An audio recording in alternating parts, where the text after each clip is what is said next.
Welcome today one of our 30-day journey into Agentic AI. Today, we are asking a fundamental question: what actually makes an AI an agent? We are going to move away from simply treating AI as a conversational partner and explore how it transitions into an autonomous decision-making loop.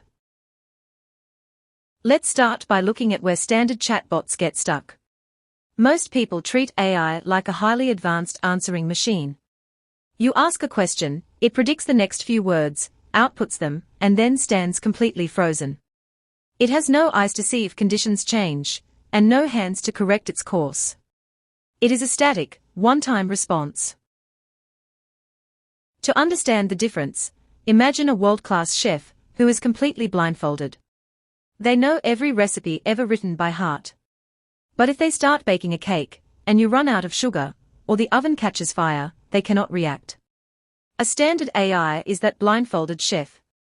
An agentic AI, however, takes the blindfold off. It checks the fridge, notices what's missing, adapts on the fly, and dynamically adjusts the heat. This represents a massive architectural shift. Standard AI operates on a linear path. You give a prompt, and the core model predicts a single response. Agentic AI, on the other hand, exists in an active loop of goal setting, perception, planning, tool usage, and continuous self-correction.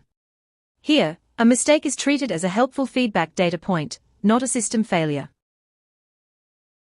So how do we structurally design this behavior? Every agent we map out relies on 4 foundational pillars. Profiling determines who the agent is and its boundaries.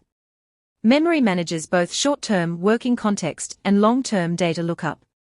Planning breaks down complex goals into logical steps. An action gives the agent the ability to use tools and interact with its environment. Let's look at the engine that drives this entire loop, the React pattern, which stands for reason and act. Instead of guessing an answer, the AI cycles through a logical flow. It forms a thought, executes an action like querying a system, observes the result, and refines its next step based on what it just learned. Throughout this series, we aren't going to get lost in brittle configurations, syntax debugging, or programming errors. Instead, we are focusing entirely on system flowcharts, cognitive mechanics, and structural blueprints.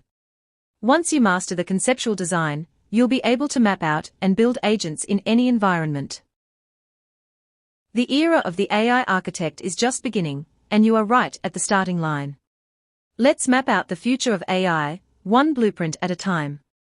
Thank you so much for watching, and I will see you tomorrow for day 2.